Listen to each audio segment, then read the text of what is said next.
నిర్గమాకాండము 17వ అధ్యాయము 26వ వాక్యము. నిర్గమాకాండము 17వ అధ్యాయము 26వ వాక్యంలో నా యేసయ్య ఏం చెప్తున్నాడు అనంటే 17వ అధ్యాయం 26వ వాక్యం. నీ దేవుడైన యెహోవా వాక్కును శ్రద్ధగా విని ఆయన దృష్టికి న్యాయమైనది చేసి ఆయన ఆజ్ఞలకు విధేయుడై ఆయన కట్టడలన్నిటిని అనుసరించి నడిచిన ఎడల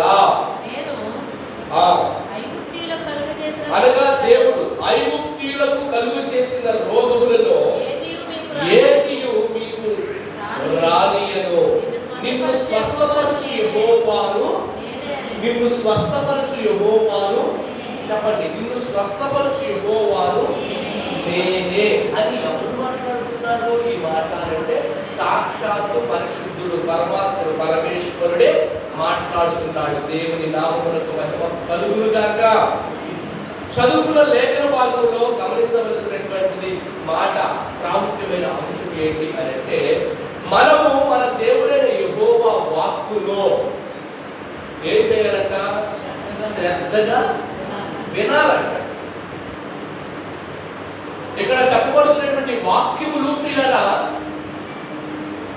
మనం ఎలాగూ గైకొనాలి, ఎలాగూ వినాలి అని అంటే శ్రద్ధగా. శ్రద్ధ అంటే ఇంట్రెస్ట్ అంటే ఆశతో. హల్లెలూయా. శ్రద్ధ చూపించాలి. ఆయన యొక్క వాక్కు, ఆయన మాటకు మనం ఏం చూపించాలి? శ్రద్ధగా విని. మరలా ఉంటుంది అంటున్నాడు. మొట్టమొదటి ఏమంటున్నాడంటే శ్రద్ధగా వినాలి అని అంటున్నాడు. హల్లెలూయా. రెండోది ఏమంటున్నాడు? దేవుడి దృష్టికి మనము న్యాయమైనది. చెప్పండి, దేవుడి దృష్టికి మనం ఏది న్యాయమైనది, ఏది న్యాయమైనది, ఏది అన్యాయమైనది మనకి దేవుడి దృష్టిలో ఏది న్యాయమైందో, మనకి ఏం చేస్తే ఇది న్యాయము అనేది మనకి తెలుసు ప్రియుల. కానీ కొన్ని సందర్భాల్లో న్యాయమైనది మనం చేయలేకపోతూ ఉంటాం. కొన్ని పరిస్థితులలో అన్యాయమే చేస్తాం మనం.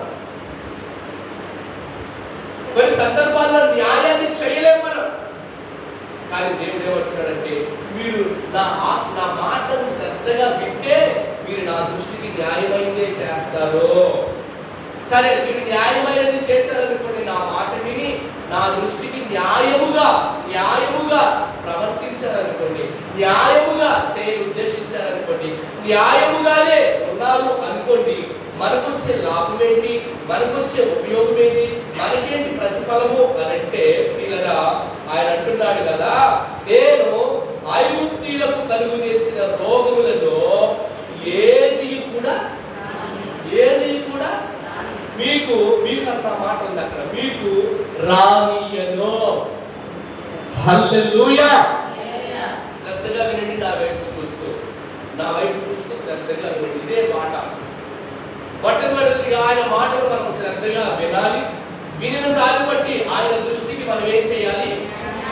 న్యాయమైంది చేయాలి. మరలా నేను అడుగుతున్నాను, న్యాయమైందంటే ఏంటి అని అంటే, నా దృష్టిలో అప్పుడున్న మాటను బట్టి ఆయన ఆజ్ఞలను, ఆయన కట్టడలను గైకొనుట, అనుసరించి నడిచేదే ఆయన దృష్టికి న్యాయం. మనల్ని సృజించిన దేవుడిని, మనల్ని సృజించుకున్న దేవుడిని, సమస్తము మన కొరకే చేసిన దేవునికి, సమస్తము మనము అనుభవించాలనే సృష్టిలో ప్రతి దానిని నిర్మించినటువంటి దేవునికి మనం ఏం చేయాలండి? న్యాయం చేయాలి. అదే అన్యాయం చేయవాలుగా అంటా ఉంటాం కొన్ని సందర్భాల్లో, కుటుంబాల పరిస్థితిని బట్టి.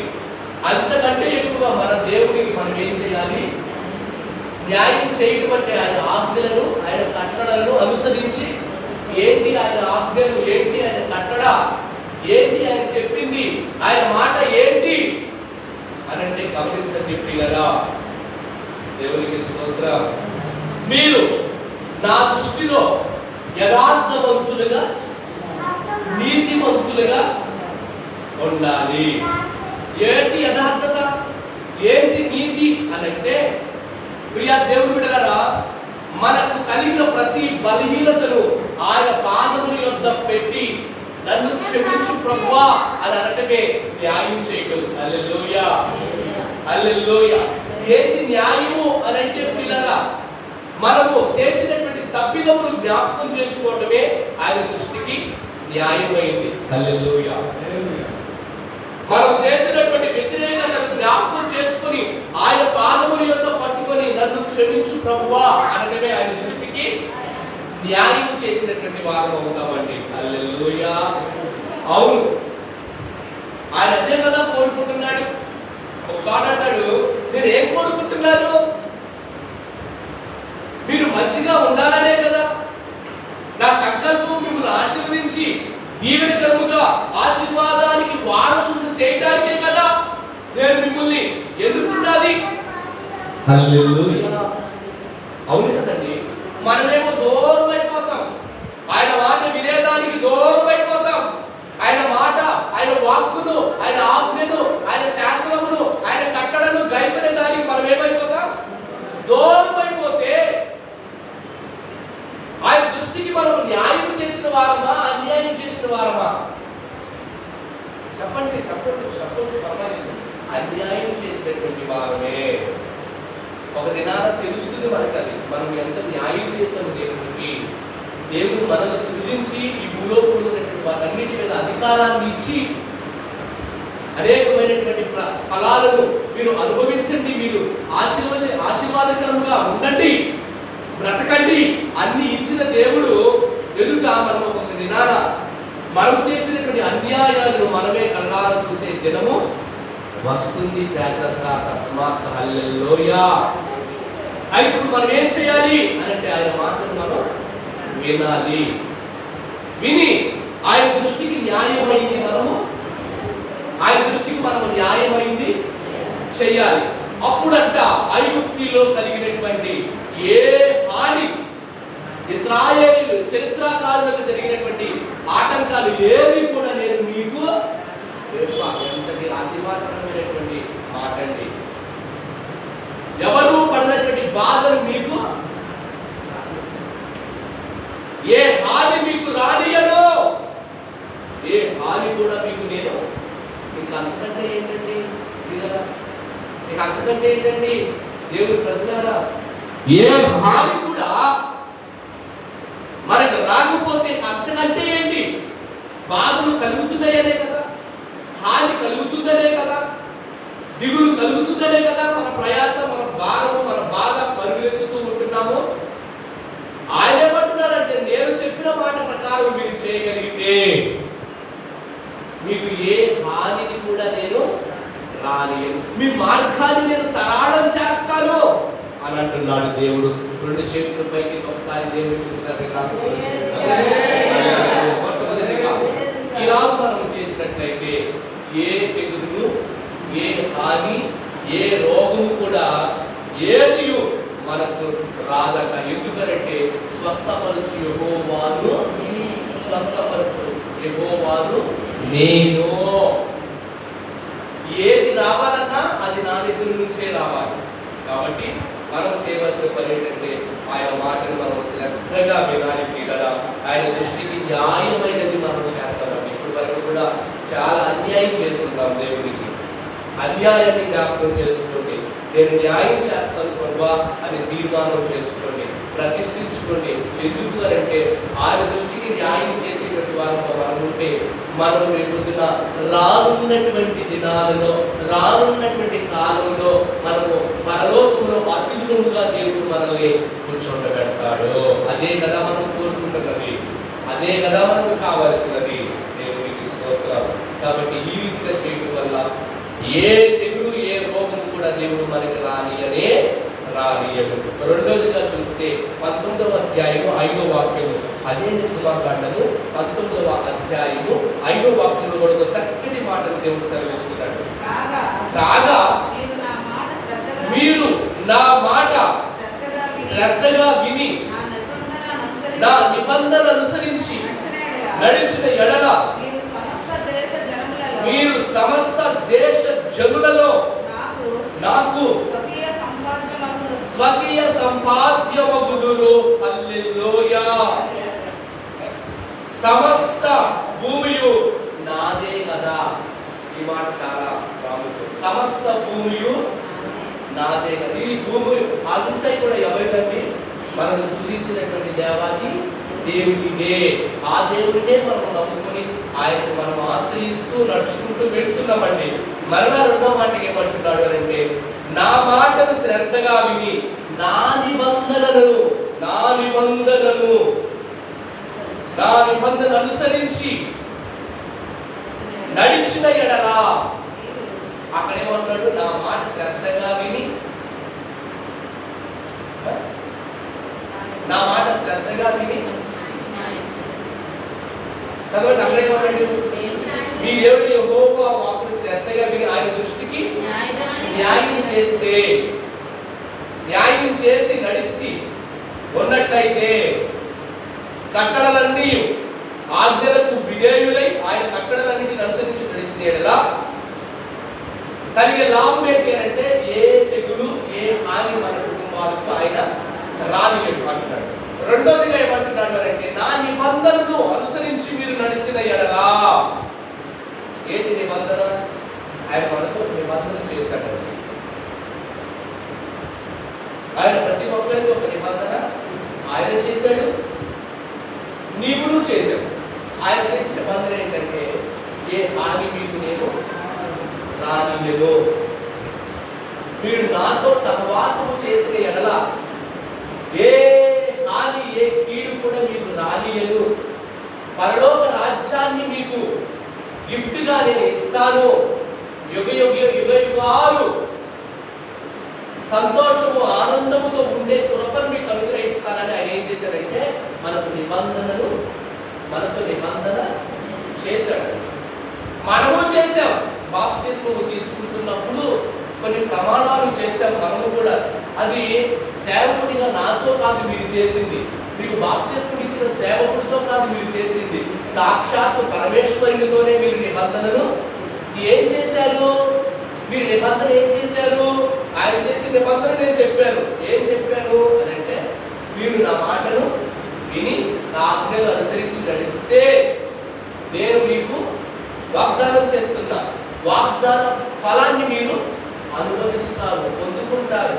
పరలోక రాజ్యములో స్థానం మీకు, ఆ మహానగరములో ఏలుబడి చేసే భాగ్యాన్ని నేను మీకు ఇస్తాను.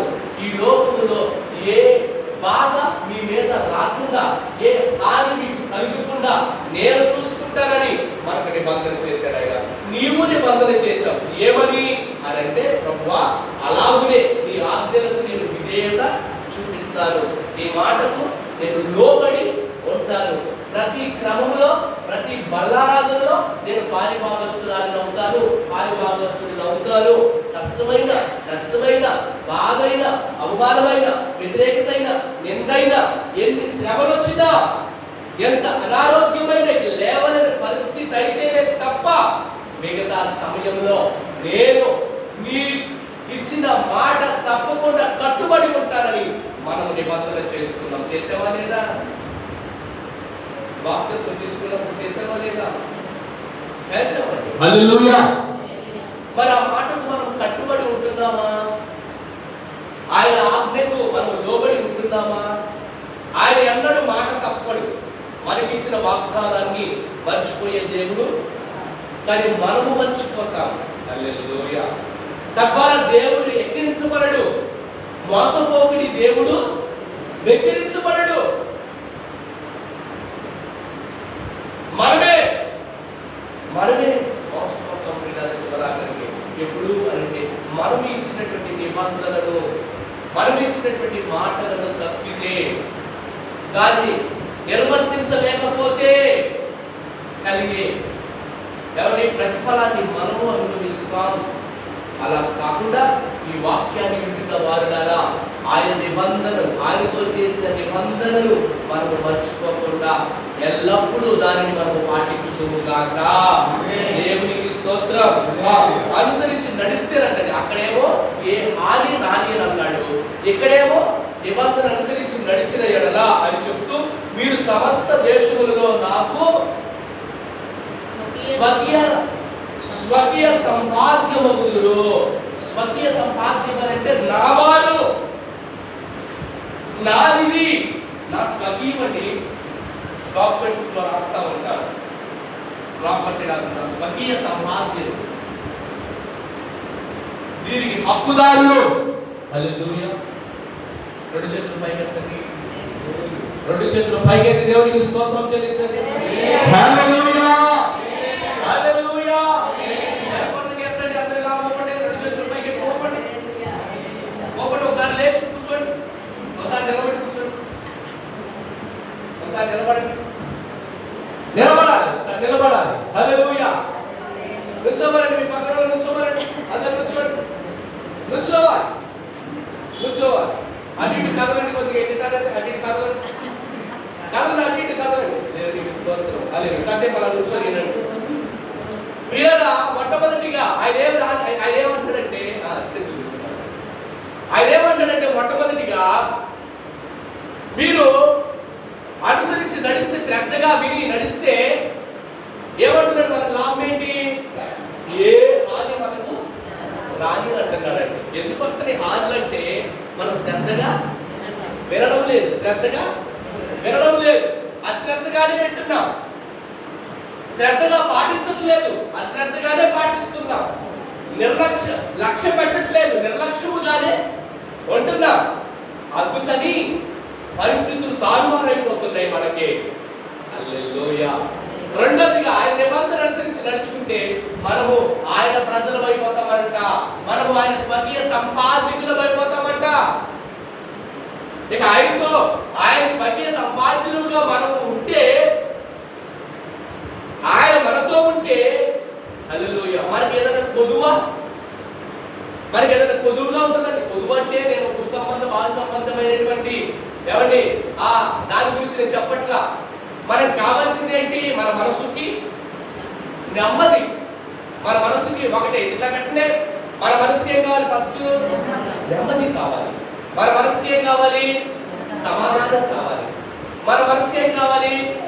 ఆదరణ కావాలి. మన మనసుకి ఏం కావాలి? సంతోషము కావాలి. మన మనసుకి ఏం కావాలి? ఆరోగ్యం కావాలి. ఇవే కదండి మనకి ఆశీర్వాదాలు. బాహ్య సంబంధం ఏంటి?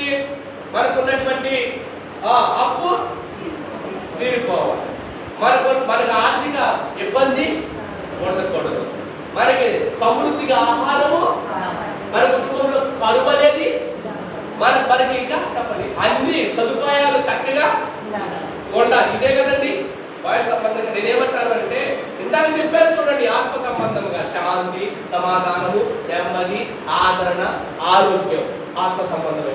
ఇవి కలిగి ఉన్నాం అనుకోండి, ఇవి కలిగి ఉంటే బాహ్యంగా చెప్పారు చూడండి, ఇవన్నీ కూడా ఉన్నట్లుగానే దేవుడు చేస్తాడు. హల్లెలూయా. ఇవన్నీ కూడా మనకు సొంతం, మన దగ్గరే ఉన్నట్లుగా దేవుడు ఆనందంతో నింపుతాడండి. అవును, కానీ మనము ఈ ఆత్మ సంబంధమైనటువంటి వాటి గురించి పరిగెత్తకుండా బాహ్య సంబంధమైనటువంటి వాటి వైపు పరిగెత్తుతున్నాం కాబట్టి ఇటు న్యాయం చేయలేకపోతున్నాం, ఇటు న్యాయం చేయలేకపోతున్నాం. ఆత్మానుసారంగా ఆయన నిబంధనలు మనం గైకొనగలిగితే బాహ్య సంబంధంగా మన సమస్యలన్నిటికీ ఆయన సమాధానాన్ని అనుగ్రహిస్తాడు. ఇవ్వలేదా? బైబిల్లో చాలా మందికి ఇచ్చాడు దేవుడు. మనము ఆయన స్వకీయ సంపాదనలు అయిపోతామండి. ఆయన బిడ్డలుగా మనల్ని ఆయన స్వీకరిస్తాడు. ఎందుకు అనంటే సమస్త భూమి నాదే అంటున్నాడు. కూర్చోండి. సమస్త భూమి ఇదంతా నాదే, నాదే ఇది. అందుకని ఆ మాట ఎందుకు వాడాడు అని అంటే ఇది నాదే కదా, సమస్త భూమి నాది, ఇది నాదే, ఇది నాది. కాబట్టి మీరు ఎక్కడెక్కడ పరిగెత్తుతారు? ఏం స్వాధీనం చేసుకోవడానికి పరిగెత్తుతారు? ఇదంతా నాదే కదా. మీరు నా నిబంధనలు అనుసరించి నడిస్తే, నాకు ఇచ్చిన మాట తప్పకుండా మీరు నిలబడితే సమస్త భూమి నాదే. నాదైనప్పుడు అది మీదే అనే దాని మాట అర్థమండి. హల్లెలూయా. మూడోదిగా మనం జ్ఞాపకం చేసుకుంటాం. ద్వితీయోపదేశకాండము 28వ అధ్యాయం 1వ వాక్యం. ద్వితీయోపదేశకాండము 28వ అధ్యాయం 1వ వాక్యం జ్ఞాపకం చేసుకుంటాం. నీవు మీ దేవుడైన యెహోవా మాట శ్రద్ధగా విని నేడు నేను నీకు ఆజ్ఞాపించిన ఆయన ఆజ్ఞలన్నిటినీ అనుసరించి నడుచుకొనిన ఎడల సమస్త జనముల కంటే నిన్ను హెచ్చించును. దేవునికి స్తోత్రం. మాట వినిన ఎడల ఈ దీవెనలన్నీ నీ మీదకి వచ్చి నీకు ప్రాప్తించును. అంత మాత్రమే కాదండి, నీవంట పట్టణములో దీవించబడతావు, పొలములో దీవించబడదు, గర్భ ఫలము, నీ భూఫలము, నీ పశువుల మందలు, నీ దుక్కెటెత్తులు అంటే దుక్కు తినే ఎద్దులు, నీ గొర్రె మేకలు మందలు దీవించబడును. నీ గంపయు పిండి పిసుకు తొట్టియు దీవింపబడును. నీవు లోపలికి వచ్చినప్పుడు దీవింపబడతావు, వెలుపలికి వెళ్ళినప్పుడు దీవించబడతావు. దేవునికి స్తోత్రం. నీ మీద పడు నీ శత్రువులను యెహోవా నీ ఎదుట హతమగునట్లుగా చేయును. చూసారండి, మూడో మాటగా మన దేవుని యెహోవా మాట అంటే మనం శ్రద్ధగా విని ఆయన మనకు ఆజ్ఞాపించుచున్న వాటన్నిటినీ ఆజ్ఞలన్నిటినీ మనం అనుసరించి నడిస్తేనంటండి మూడోదిగా మనకి కలిగే లాభం ఏంటి అని అంటే ప్రియులారా, సమస్త ప్రజల జనముల కంటే ఆయన నిన్ను హెచ్చిస్తాడంటండి. హల్లెలూయా. హెచ్చించాడు. ఆయన మాటను అనుసరించినటువంటి యోగు భక్తుడిని ఆయన హెచ్చించాడు. ఆయన మాట విని ఆయన ఆజ్ఞలను అనుసరించినటువంటి అబ్రహాముని ఆయన హెచ్చించాడు. ఆయన మాట విని అనుసరించి నడిచినటువంటి దావీదుని ఆయన హెచ్చించాడు. ఆయన మాట విని ఆయన ఆజ్ఞను అనుసరించినటువంటి దానియేలుని ఆయన హెచ్చించాడండి. వినినటువంటి వారందరినీ హెచ్చించాడండి. ఆయన విన్నటువంటి వారందరినీ కూడా ఆయన తగ్గించాడు. అందుకే ఆయన ఎవరినైతే ఆయన ఎడల తగ్గించుకుని ఉంటారో, ఆజ్ఞలకు తగ్గించుకుని ఉంటారో, ఆయనంతా వారిని హెచ్చిస్తాడంటండి. దేవునికి స్తోత్రం. హెచ్చిస్తాడంట. అంత మాత్రమే కాదు, మన దీవెనలన్నీ కూడా మన మీదకి ప్రాప్తిస్తాడంటండి. మనం ఎక్కడున్నప్పటికీ కూడా దీవించబడతాం. అంటే ఎక్కడున్నప్పటికీ కూడా మన హృదయం ఆనందంతో, నిర్భయంగా, సంతోషంతో, సమాధానంతో నింపబడుతుంది. ఇది మూడోది. ప్రియ దేవుడు నాలుగో మాట చూడండి, 2 రాజులు వింటే కనుక ఆయన మాట వింటే కనుక మనం వింటే కనుక మనకేం కలుగుతుంది? ఒక స్త్రీకి ఒక చక్కని ఆశీర్వాదం కలిగింది. ఈ మాటను బట్టి నేను సంతోషిస్తున్నాను. 2 రాజుల 4వ అధ్యాయం 11వ వాక్యం మనం వింటేనంట ఆయన మనం అడుగుతాడు. ఏమడుగుతాడు అంటే ఒక స్త్రీని అడుగుతున్నాడు. 2 రాజుల 4వ అధ్యాయం 13వ వాక్యం. అమ్మా 2 రాజుల 4వ అధ్యాయం 13. అతడు నీవు ఇంత శ్రద్ధాభక్తులు మా యందు కనపరిచితివి, నీకు నేనేమి చేయవలెను? రాజుతోనైను సైన్యాధిపతితోనైను నిన్ను కూర్చి మాట్లాడుకొనవలెనని కోరుచున్నావా అని అడుగుమని గెహజీ ఆజ్ఞ ఇయ్యగా ఆమెతో ఆయన. ఇక్కడ ఒక స్త్రీ కనపడుతుందండి మనకి. మీకు చదువుకోండి. ఈ స్త్రీకి పొదువుగా ఉంది. ఏం పొదువుగా ఉందంటే గర్భఫలం ఏమిటి? ఇందాక చదువుకున్నటువంటి లేఖన భాగంలో నీ భూఫలము, నీ గర్భఫలము కూడా ఆయన ఆశీర్వదిస్తాడు అనే మాట చదువుకుందాం. ఎప్పుడు చదువుకునే దాని ముందేముంది? ఆయన మాటను శ్రద్ధగా అనుసరించి నడిస్తే నీ గర్భఫలము, నీ భూఫలము దీవించబడుతుంది. ఈమెకు గర్భఫలము లేదు, గర్భఫలం ఈమెకి లేదు. ఈమెకు గర్భఫలం లేని కారణంగా ఇవన్నీ కూడా దేవుని మాట శ్రద్ధగా వినడంలో, ఆయన ఆజ్ఞలు వినడంలో, ఆయన శాసనాలు గైకొనడంలో శ్రద్ధాభక్తి చూపించిందండి. ఏం చూపించింది? శ్రద్ధాభక్తి చూపిస్తున్న కారణంగా దేవాది దేవుడైన యేసుక్రీస్తు ప్రభువారు తండ్రి అయిన దేవుడు అక్కడ ఉన్నటువంటి భక్తునితో ఆమె గురించి వ్యక్తపరుస్తున్నాడు. ఆమెకి ఏమి కావాలో అడిగినాడు. అడిగిన పిమ్మట గెహజీ అనేటువంటి ఒక పరిచారకుడు ఆమె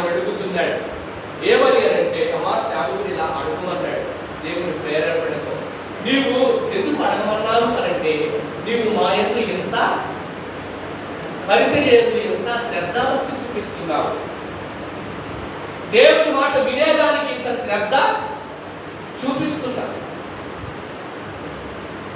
పరిచర్యలో ఎంత శ్రద్ధగా ఉన్నావు నువ్వు, దేవుని సేవకులను గౌరవించడంలో ఎంత శ్రద్ధగా ఉన్నావు. ఎంత శ్రద్ధగా ఎంత ఎంత గౌరవించుందంటే పిల్లరా తన గృహంలోనంట దేవుని కొరకు పరిచర్య కొరకు సపరేట్ గా ఒక గదిని ఆమె ఏర్పాటు చేసిందాడు. ఎందుకు నువ్వు ఎంత శ్రద్ధ చూపిస్తుంది, ఎంత శ్రద్ధాభక్తులు చూపిస్తున్నావు కదా, మీకు ఏం కావాలి అని ప్రభువే అడగమన్నాడు నిన్ను అన్న మాట. అసలు ఆ మాట అనడానికి గల కారణం ఏంటి అని అంటే ఆమె ఇంటిలో ప్రార్థనకు పరిచర్యకు సపరేట్గా ఒక గదిని ఏర్పాటు చేసింది. ఆ గదిలో ఏం చేసింది అని అంటే ఒక బల్లను ఏర్పాటు చేసింది, ఒక పీటను ఏర్పాటు చేసింది, ఇంకా చెప్పండి ఒక దీపస్తంభాన్ని ఏర్పాటు చేసింది, ఇంకా ఒక బలిపీఠాన్ని ఆమె ఏర్పాటు చేసింది. ఎవరికి? దేవుని కొరకు. హల్లెలూయా. ఆమె దేవుని కొరకు ఏర్పాటు చేసింది. దేవుడు ఆమె కొరకు ఈ దీవెన ఈ ఆశీర్వాదాన్ని ఏర్పాటు చేశాడు. నిజంగా నువ్వు దేవుని కొరకు ఏమైతే ఏర్పాటు చేస్తావో దేవుడు నీకు దానికి 10 వంతులు నీకు ఏర్పాటు చేస్తాడండి. వాస్తవం ఇది. హల్లెలూయా. దేవుడు నీకు దేవుని పరిచర్య కొరకు ఒకటి ఏర్పాటు చేస్తే ఆయన నీ దీవెన కొరకు, నీ ఆశీర్వాదం కొరకు, నీ మేలు కొరకు, నీ ఆనందం కొరకు, నీ యొక్క విడుదల కొరకు 10 ఆశీర్వాదాలు 10 రకాలుగా ఆయన ఏర్పాటు చేస్తాడు నీకు. హల్లెలూయా. ఇప్పుడు ఆమెకు గర్భఫలం అనేది లేదు. గర్భఫలము కావాలి అని ఆశపడుతుంది. ఆమెకు 10 కోట్లు ఇచ్చిన ఆనందం కలిగింది. మరి ఏమి ఇస్తే? హల్లెలూయా. కళ్ళు లేనటువంటి వ్యక్తికి 10 కోట్లు కావాలా, నీకు 2 కళ్ళు కావాలా అని అంటే ఏమంటాడు చెప్పండి? కళ్ళే కావాలి. 2 చేతులు లేనటువంటి వ్యక్తికి నీకు 2 చేతులు కావాలా, 2 కోట్లు కావాలంటే ఏం కోరుకుంటాడండి? 2 కాళ్ళు లేనటువంటి ఆయనకి నీకు 2 కాళ్ళు కావాలా, 2 కోట్లు కావాలా అని అంటే ఏమడుగుతారండి? నేను ఎందుకు ఈ సందర్భాన్ని జ్ఞాపకం చేశాను అంటే నీకేం కావాలి అని అడిగారు. అక్కడ ఇంత శ్రద్ధ భక్తులు చూపిస్తున్నావు మైడరా, అందుకని నీకు అవకాశం వచ్చింది. నీకేం కావాలి అన్నప్పుడు ఆమె ఏమంటుందంటే, అయ్యా నాకు ఒక కుమారుడిని కావాలి. మీరు ఆ కింద మీరు చదువుతారా? 14 గెహజీ ఆమెకు అడగగా మరియు ఆమె పెనిమిటి ముసలివాడని అతనితో చెప్పిన మన దేవుడు ఓడు బారిపోయినటువంటి జీవితాన్ని కూడా ఆశ రేపుతాడండి. చిగురించే రీతిగా చేస్తాడు దేవుడు. ఎప్పుడు ఆయన మాటలు మనకు శ్రద్ధగా వినాలి. నేనేమంటానంటే మన బిడ్డలందరూ కూడా ఆయన ఎందుకు శ్రద్ధాభక్తులు చూపేవారే అని చెప్పడానికి నేను సందేహపడలేదు. మన శివారు ప్రార్థన మందిరం వారందరూ కూడా నేను ఎక్కడికి వెళ్ళినా, ఎక్కడ వాక్యం చెప్పినా మా సహవాస బిడ్డలందరూ పరిచర్యలోను దేవుని మాట వినుటలోను శ్రద్ధాభక్తి చూపేవారే అని చెప్తారు. కొంతమంది నేను చాలా మీటింగ్కి వెళ్తూ ఉంటారు. కొంతమంది చెప్పారు, మా సంఘంలో నుండి ఒక ఆవుందండి, అమ్మో మా సహవాసంలో ఒక ఆయన ఉన్నాడండి, అమ్మో మా సంఘంలో అమ్మో ఇక్కడ ఉన్నారండి బాబోయ్, అమ్మో అసలు ఆ నోరు తెరిస్తేనే చాలా భయంకరమండి, వాళ్ళు ఎందుకు వస్తారో తెలియదండి, చాలా ఆటంకంగా ఉన్నారండి అని వాక్యం నేను చాలా విన్నాను. కానీ నేను మాత్రం బలిపెట్టు మీద నుండి చెప్తున్నాను తినరా, మీ గురించి నేను ఎక్కడ ప్రస్తావించినా, ఎప్పుడు సందర్భం వచ్చినా మా సహవాస బిడ్డలందరూ కూడా ఆ మాట శ్రద్ధగా వినేటువంటి వారే. హల్లెలూయా. మనం మా యొక్క కూడా అంటే చూస్తున్నారు రేపు వస్తుంది వాక్యం చెప్తారు. ఆమె కూడా అంటుంది మీ విశ్వాసాలు అందరూ కూడా మీ మాట వినేవారే, దేవుని మాట వినేవారే, శ్రద్ధాభక్తులు చూపించేవారే అని ఆమె మాట గురించి మీ గురించి సాక్ష్యం నాకు చాలా ఆనందం కలిగిస్తుంది. మీరు కూడా ఎక్కడెక్కడో వెళ్ళి వాక్యాన్ని వింటారు కదా, అమ్మో మా సహవాసంలో ఇదండి అన్న మాట ఎప్పుడైనా విన్నారా? అమ్మో మా విశ్వాసం అండి అసలు మాట ఎక్కడండి ఆ సహవాసం అంటే ఎందుక నేను అన్నట్టుగా చెప్తా ఉంటారు. నేను మాత్రం మన సహవాసం నేను ఎందుకంటే మీరు చూపించే శ్రద్ధను బట్టి ఆ మాట రాగలుగుతుంది. మీ అందరికీ నా హృదయపూర్వకమైన 2 వందనాలు తెలియజేస్తున్నాను ప్రియులారా. ఆయన అడిగాడు నీకేం నాకు కుమారుడు కావాలంటయ్యా. ఆయన పెరిగితేమో ముసలివాడంట, ఎలా పాసిబుల్ అవుతుంది, ఎలా గర్భఫలం వస్తుంది? దేవుడికి అసాధ్యమైనది ఏమైనా ఉన్నదా? 99 సంవత్సరాల్లోనే దేవుడు అబ్రహాముకి సారాకి కుమారుడిని ఇచ్చాడో లేదా? దేవుడికి అసాధ్యమైనది ఏముంది తలుచుకుంటే? కుమారుడు లోటుగా ఉంది, తలుపులు నాకు అవసరం. మనకు మీకేం కావాలి? మిమ్మల్ని అడుగుతున్నారు మీకేం కావాలి? ఏం కావాలో కూడా గమ్మున చెప్పలేదు. హల్లెలూయా. మంచి ఆరోగ్యం, ఎలా అంటే బాగుంటుంది. మీకేం కావాలన్నప్పుడు అయ్యా నేను ఆయన మాట వినేదానికి ఎక్కడ బలహీనపడుతున్నానో ఆ బలహీనమైన సమయం రాకుండా చేయటమే నాకు కావాలి అబ్బా అని మనం కోరుకోవాలి. దేవుడికి స్తోత్రం. ఆయన దృష్టికి న్యాయమైనది చేయాలి, నాకు అది కావాలి అనేటువంటి మనం అవునండి అన్నాడు. ఎలీషా అన్నాడు ఏమన్నాడు తెలుసా? అమ్మా ఏం అవసరంలా చెప్పమ్మా. పిలిచాడు, ఆమె పిలిచాడు రమ్మని నదికి కన్నాడు. ద్వారం యొక్క నిలబడింది. దేవ సేవకు మాట్లాడుతూ ప్రారంభించాడు. మరుసటి ఏట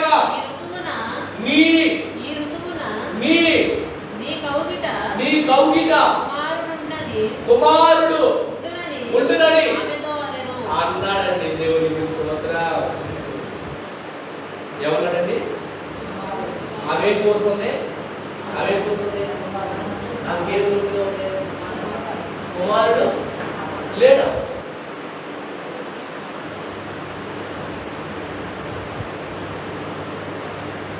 దేవసేవకులు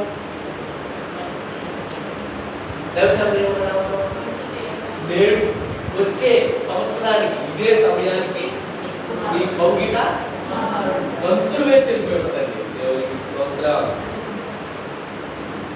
మరి గర్భఫలం కావాలంటే కనీసం ఒక 9 మాసాలన్నా.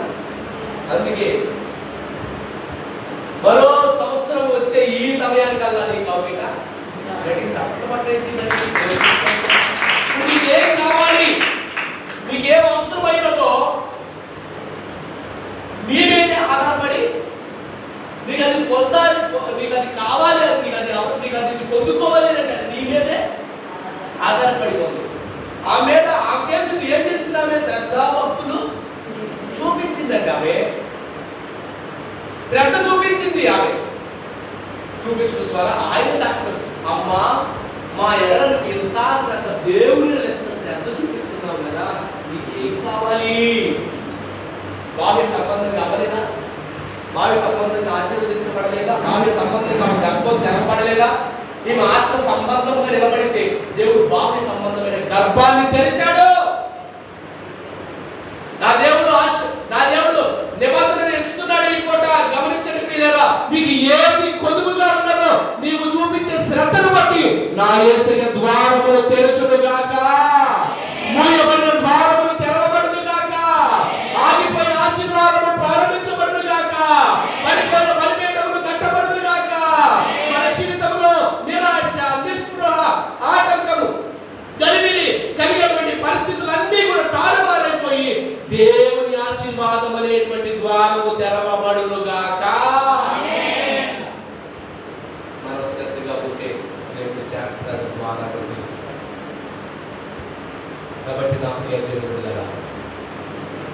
ఈ 4వ మాటగా సుమారు 7 మాటలు జ్ఞాపకం చేసుకుంటాం. ఈ 4వ మాటగా నేను చెప్పేది ఏంటంటే మనం దేవుని యందు శ్రద్ధాభక్తులు మనుషులు కాదు మనం చూపించేది. దేవుడికి మనం శ్రద్ధాభక్తులు చూపిస్తే కనుక మన జీవితము మారిపోతుంది. హల్లెలూయా. కాబట్టి 2 చేతులు జోడించి తెలియజేస్తున్నాను మీకు ఏంటి అంటే పిల్లరా, ఆయన మాటను మనం శ్రద్ధగా విందాం. ఆయనతో ఎవరిని తొట్టిల్లిపోకుండా మనం నడుద్దాం. మన ఆయన ఇచ్చిన ఆజ్ఞలు నిబంధనలు గైకుంటే కనుక మొదటి ఆశీర్వాదం ఏంటంటే మనకి ఏది మీద విజయం కలిగేటప్పుడు మంచి ఆరోగ్యం కావాలి అని కోరుకుంటాను. అలా కావాలి అంటే ఆయన అనుసరించినటువంటి ఆజ్ఞలు, ఆయన నియమించిన నిబంధనలు మనం ఏం చేయాలి? మొట్టమొదటిగా మనం కనుక అలాగూ కైకొని అనుసరించి నడిస్తే కనుక ఐగుప్తుల్లో కలుగు చేసినటువంటి ఏ రోగము ఏ అనారోగ్యం మీకు రానియదో. అది మొదటిది. రెండోది, నా నిబంధనను అనుసరించి నడిచిన ఎడలా ఈ భూలోకంలో మీరు నాకు స్వకీయ సాంపాద్యం సమస్తము నాదే. మూడోదిగా పిల్లరా చదువుకున్నటువంటి ఈ లేఖన భాగం, సమస్త జనముల కంటే నీకు హెచ్చిస్తాను. నా ఆజ్ఞలను అనుసరించి నడిస్తే ఎలా నడవాలి? శ్రద్ధగా నడవాలి. నడిస్తే కనుక దేవుడు వీటన్నిటికీ మనకు స్వాధీనం చేస్తాడని, ప్రతి పరిస్థితిని తారుమారు చేస్తాడని చేసినటువంటి ఒక వ్యక్తిని, స్త్రీని జ్ఞాపకం చేసే ఆయన శ్రద్ధాభక్తులు చూపించడం ద్వారా, దేవుడి పట్ల శ్రద్ధ నింపడం ద్వారా, పరిచర్యలో శ్రద్ధ నింపడం ద్వారా, దేవుడి పనిలో శ్రద్ధ నింపడం ద్వారా, ఎవరి కూడికల్లో పాల్గొనడంలో శ్రద్ధ చూపించడం ద్వారా, వాక్యాన్ని విషయంలో శ్రద్ధ చూపించడం ద్వారా, వాక్యాన్ని గైకొనే దానిలో శ్రద్ధ చూపించడం ద్వారా, దేవుడి దృష్టికి న్యాయము చేసినటువంటి విధానం ద్వారా, దేవుడి దృష్టికి ఎవరిని ఘనమైనటువంటిదిగా చేసిన దానిని బట్టి ఆమెకి ఏం జరిగిందంటే ఆమె గర్భపడిన గర్భము తెరవబడింది. సంవత్సరం తిరగకముందే ఆమె కుమారుడు దేవుడు అనుగ్రహించాడు. ఆ కుమారుడే చరిత్రలో చూసుకున్నట్లయితే యోనాగా మనం గమనించగలుగుతాం. హల్లెలూయా, హల్లెలూయా. కాబట్టి మీకు ఆగిపోయినటువంటి, మీకు మూయబడినటువంటి, మీకు ఎవరి తెరవేయబడినటువంటి ఆశీర్వాదములన్నిటిని కూడా మీరు శ్రద్ధాభక్తి చూపించడం ద్వారా అవన్నీ కూడా విడుదల కలుగునుగాక. ప్రార్థన చేసుకుందాం. దేవుని కొద్ది మాటలను దీవించి ఆశీర్వదించుగాక. ప్రార్థన చేసుకుందాం. ప్రియులారా,